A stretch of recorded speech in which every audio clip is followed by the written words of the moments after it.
When Ichigo Kurosaki asked Ryunosuke Yuki what his name was, and Rankar named Sugiuro Ebern rudely entered Ichigo's bedroom through his window and introduced himself. No one was pleased with Sugiuro's lack of manners, especially when he stood on Ichigo's bed. Ichigo and his group of friends were as shocked as anyone else would be if a stranger barged into their room, but irritation quickly replaced the initial shock. Ichigo's first instinct was to tell the Rankar to get off of his bed, and when Sugiuro refused, Ichigo just kicked him out of the window. After experiencing multiple battles together, Byakuya Kachiki placed more trust in his vice-captain, Renji Abarai. When they first fought against Aznot, Byakuya told Renji to stay back. Since they knew nothing about the enemy's capabilities, they would throw away their advantage if they just rushed in. Renji offered to fight him, but Byakuya bluntly told him that he wasn't smart enough to make the enemy expose all of his secrets. Renji couldn't help but agree with his captain's words, even though the truth seemed to sting.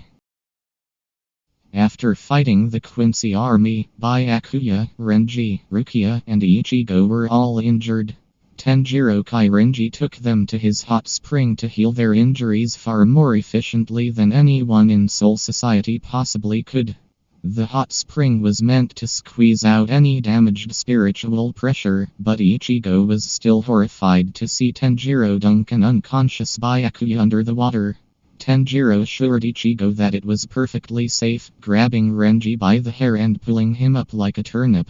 Ichigo didn't feel much better seeing his friend being handled like a vegetable. After leaving Tanjiro's hot spring, Ichigo and Renji discovered that Kon had been hiding in Ichigo's Shihakusho. Ichigo realized the stuffed animal's true intentions immediately. Kon wouldn't have bothered to follow Ichigo all the way to the hot springs if he knew that there would only be men there. Filled with disappointment, Kon decided not to reveal his location at the front of Ichigo's robes. His impure intentions earned him some well-deserved karma, as Ichigo and Renji used him as a cushion to protect them from what could have been a serious fall. Mara Omeda was Narichiyo Omeda's younger sister. She was attached to her older brother, as she was seen eagerly asking him to play with her. When Marichiyo said he was too busy to play with her, Maro started to tear up. Their brother, Marjiro Saburo, offered to read her a book, but she immediately declined. Maro told Marjiro Saburo that his books were creepy, which he took great offense to. Judging by his over-the-top reaction and strange way of speaking, it was easy to see why she wasn't too eager to talk to him. Mara even admitted that she wanted to take a walk just to get away from him. Bambietta Basterpine was the leader of a small group of female Starnritter, but they liked to embarrass her at any given opportunity. During the second invasion of Soul Society, Bambietta arrived with her group.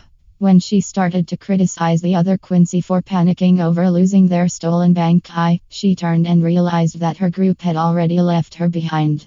Furious that they were willing to show such blatant disrespect to their leader, Bambietta decided to raise the area to the ground until her group showed themselves. She was completely red-faced during her tantrum, as she had been trying to sound cool just a few moments earlier. Renji and Bazby got off on the wrong foot. When Renji and Rukia encountered Bazby offered to join forces with them to get revenge on Ryu Ishida. Renji brushed off his offer and called Bazby a chicken head. This, coupled with some additional chicken-themed puns, enraged Bazby, as he was convinced that his mohawk was cool. He felt betrayed, and told Renji that he assumed Renji had a sense of style because of his eyebrows. Renji was immediately flattered by the compliment and told him that he was a great guy, but it was too late. He had already made a lifelong enemy of Bazby. Mayuri Katsuki was known for being one of the oddest and most unsettling members of the Gotai 13, so it was ironic that he would call anyone else creepy. He liked to study things, subjected anyone he deemed interesting to experiments, and had many dark abilities and equipment that weren't for the faint of heart. Nemukatsuki was his daughter, and since she was constantly at his side, she knew him better than anyone else. When she gave him a flesh supplement to restore his arm, Mayuri told her she was creepy for noticing he didn't bring one himself. In one of the world's biggest lies, Kenpachi Zaraki claimed that he had a great sense of direction.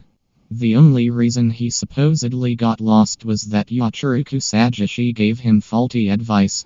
Since she was gone, Kenpachi was confident that he would be able to find his way through Soul Society without any effort. Ikaku Madaram and Yumichika Isagawa noticed the lie, but neither was brave enough to point it out. Kenpachi ended up taking the scenic route and arrived at the captain initiation ceremony late. Rukia and Renji had a little too much faith in Ichika's ability to stay out of danger. When Rukia and Renji went to visit their friends in the human world, they brought their daughter. They quickly lost her, but Rukia didn't really seem to mind since Ichika Ibarai could take care of herself. Rukia claimed that no human would be able to hurt Ichika, and Ichigo was quick to criticize her.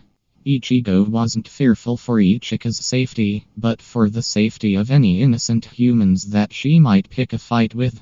This, of course, led to an extended argument about their parenting techniques.